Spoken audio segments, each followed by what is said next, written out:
used in laboratories. That's 200 million lives wiped out this year, next year, every year. These animals are blinded, paralysed, drugged, dissected, starved, isolated, cut open, drowned. And of course we're all animals. We all feel pain and suffering, don't we? We all bleed, we all hurt. But there's only one species that deliberately and calculatedly inflicts this kind of cruelty upon other species. And there's only one species on this planet who thinks that their interests are worth these millions and millions of lives and suffering.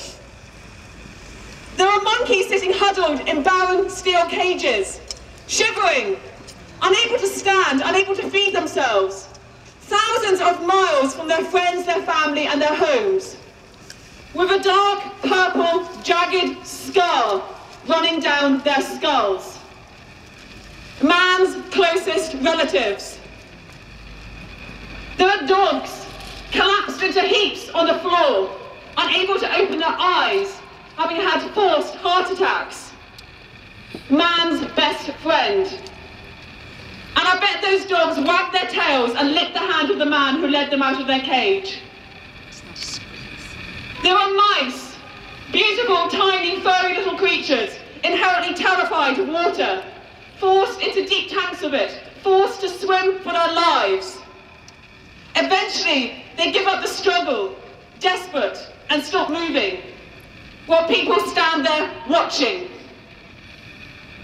What I am describing is animal cruelty. This is not science. Animal cruelty will not give us the cures to cancer. It will not give us the vaccines for AIDS, treatment for Parkinson's and Alzheimer's. It will not prevent heart disease. Anyone who tells you that science requires animal cruelty is wrong. Animal cruelty of this kind is indefensible. And if animal cruelty of this kind is not wrong in this world, then nothing is wrong in this world. Yeah.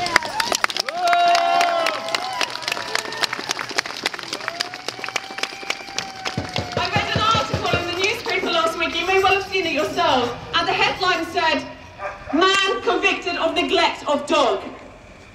Well, thousands of people can be convicted of far worse than neglect every day in this country on countless of animals, in places like this, right behind us. And they're funded by our government. Shame! Shame! And the taxpayer. I read another article in the same week, and the title said, "Gene discovered in mouse offers promise to cancer sufferers." I read these articles every week, and I expect you do too. And this is the favourite word of the vivisectors, promise. Promise after promise after promise. Year upon year upon year. But all these promises are broken. All these years they've been dissecting and vivisecting all these mice. The number of people suffering from cancer is an all-time high. Cancer remains one of the biggest killers in the Western world. We can inject cancer cells into mice and cure them, but none of this translates to human cancer in human patients in hospital beds. The differences between a mouse and a human are just too great.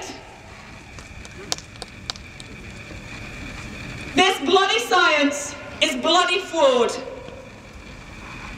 George Bernard Shaw says a quote, and he sums up vivisection by saying, "Those who won't hesitate to vivisect won't hesitate to lie about it." And this is exactly what these people do. They engage in these practices in secret. They refuse to be open and transparent. They refuse to have access of information. They refuse to let people know the reality of what actually goes on behind those closed, hidden, locked doors. They are like the mafia. The vivisection industry is like the mafia. They will just hold on to what they're doing, engage in it at all costs, at human cost, at the cost of human medicine and human life, as well as the millions and millions of suffering of other innocent animals. They're Nazis! None of those animals have consented to be there. None of them are volunteers, and they all have a right to a life that they should be respected and valued. Yeah.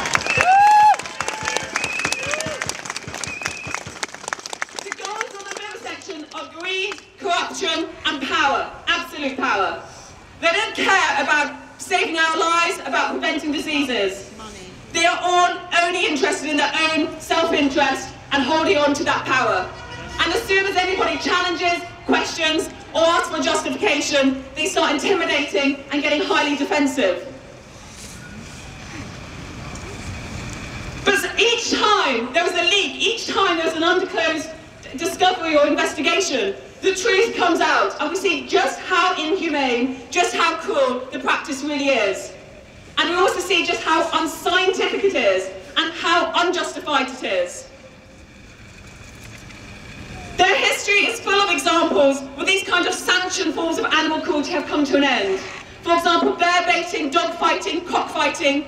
All of these have come to an end after many years of campaigning and fighting. And this is where you are playing your part in this campaign. Everybody here today knows in their heads that it is wrong. You feel in your hearts that it is wrong. And every cell in your body has brought you here today because you're standing up for what is right and what is wrong. And in the end, history will come out with what is right. What is right ethically, what is right scientifically, and what is right technically.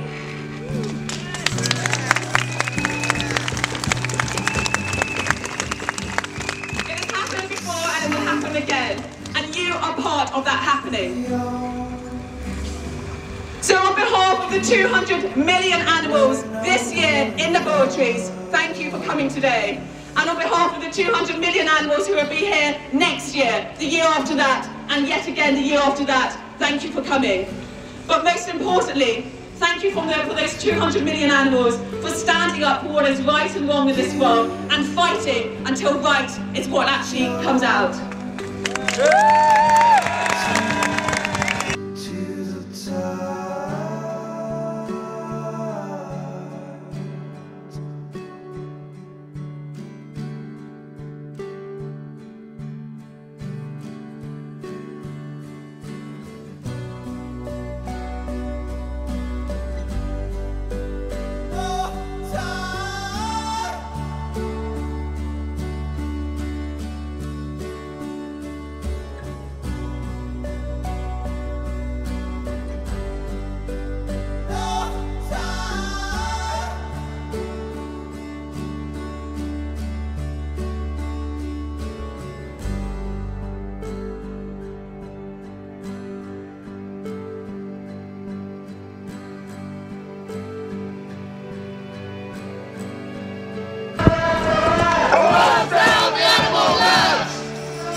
It's a long road. It's never going to be easy, for God's sake.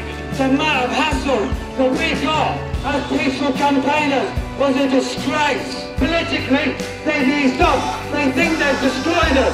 They think they've done the job on us. Because every time you went to a demo, you'd be surrounded by coppers. Imagine them, for those I've been involved in this demo for 30 years. I'm used to police oppression. So imagine it was your first demonstration. You're a teacher or whatever, you just want to join this anti-vivisection thing. You'd be frightened from doing it from the police activity. It's all politics, it's got nothing to do with actual policing and policing criminal activity. It was politics. And the people that pull the strings, the pharmaceutical industry, who are the most powerful people. When I say powerful, I mean powerful in terms of money. So even as the birds are there, the animals suffering inside there. But we did everything we could. We tried to please however desperate it gets. And I'm speaking to myself here. Keep trying, keep going on, however hard